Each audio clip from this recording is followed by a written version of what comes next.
lëmbi na réew mi muy Ousmane Sonko mu nga xam am ni coow moo Adji Sarr ñu dégg na tey ñu ne convoqué nañu Sane Khady Ndiaye yéen en tant que yéen waa opposition parce que gis nañu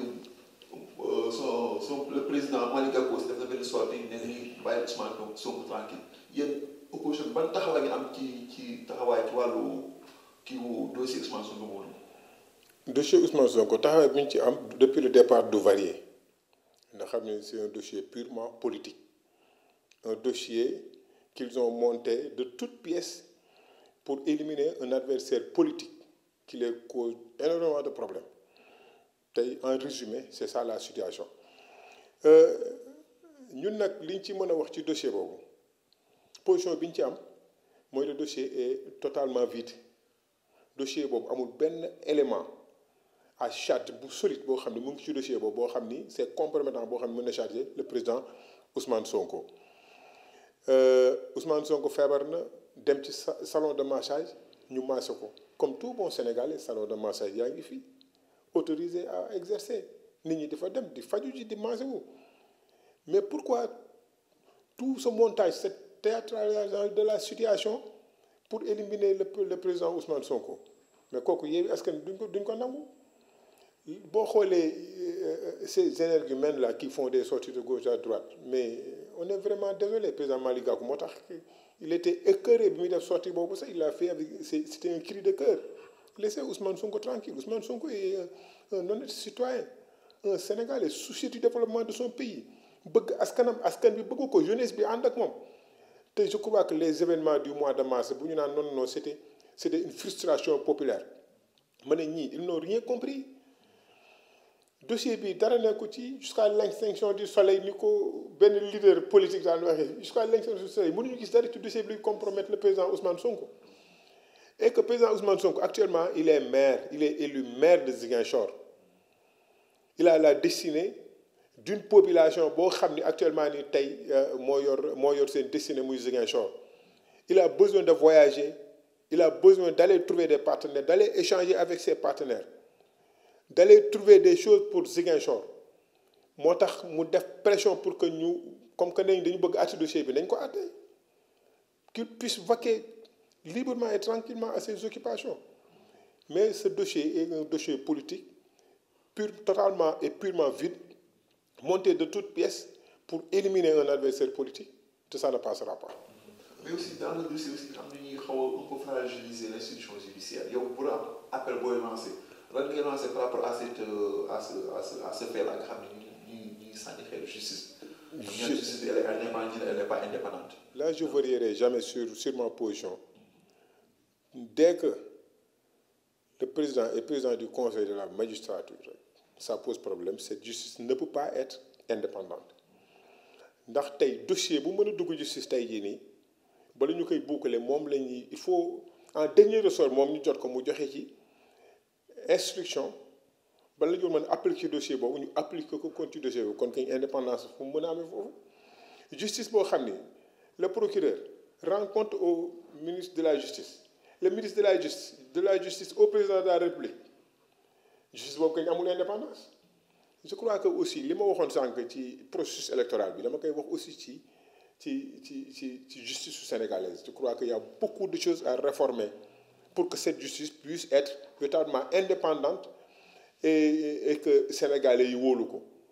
ndax li fi xew mais enrichissement illicite xanaa Karim Wade Khalifa Sall rek lañ ci war mën a topp ci Sénégal ba mu daj sur 17 et quelques millions d'habitants ana ñi fi jaar ñëpp amu ci kenn kuñ ci mën a topp ñaar lañ ci mën a topp moo tax justice bi ça pose problème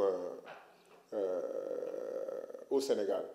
il va falloir que véritablement ñuy réformer la justice président génnee loxoom ci conseil supérieur de la magistrature bàyyi magistrats yi ndax am nañu ay magistrats véritablement yu xarañ mën seen liggéey bëgg seen liggéey ndax ay téliko yu bari jaar na fi ci gannaaw yoo xam ni gis nga fi mu mujjee bu génnee loxoom justice bi rek jàpp naa ni justice bi dana am indépendance. le pouvoir d'achat des Sénégalais nga xam ni yëg nañ ko lool nga xam ni y a une hausse des prix généralisée ci dëkk bi lépp a yokk président il a pris des mesures en conseil des ministres ne nañuy wàññi mais on dirait que jusqu'à présent les mesures tardent à être effectives yéen loolu lan moo si jàngat ci par rapport loolu noonu. non parce que wàññi dafa am ay agrégat yoo xam ni ci nga mën a sukkandiku ne da ngay wàññi soo xoolee denrées de première nécessité yi au-delà du coût mondial boo gisee mën a yenn atteindre yenn prix subvention peut-être xëy na bi état di def moo tax mu mën a am yenn niveau yi mais yow pression populaire bi su mettee nga tëjoog sa ministre du commerce ngeen xool nga ne noonu nañu wàññi fii ak fii ak fii sans nga consulter les acteurs sans nga consulter ñoom stock yi nga xam ni def nañ ko avant ngay indi mesure bi sans véritablement ñoom nga xam charge yi ñuy supporter pour mën a indi pour marchandise boobu yow nga toog sa bureau ce que les autres Sénégal ont l'habitude tëju sa bureau climatisé di jël leen décision yi moo tax ñoom ba décision bi ñëwee ñoom dañ ko ne duñ ko appliquer ndax ils peuvent pas vendre à perte aussi tu peux pas les condamner tu peux pas les exiger de vendre à perte ndax nit ki doo du ma jëndee juróomi dërëm su ma jëndee juróomi dërëm naa jaay minimum xanaa juróom benn pour gagner ci 5 francs mais du ma jëndee juróomi dërëm di jaayee ñeenti dërëm loolu la ñu bëggoon imposer gars yi l'état doit être sérieux damay dellu si waat ci li ma waxoon sànq muy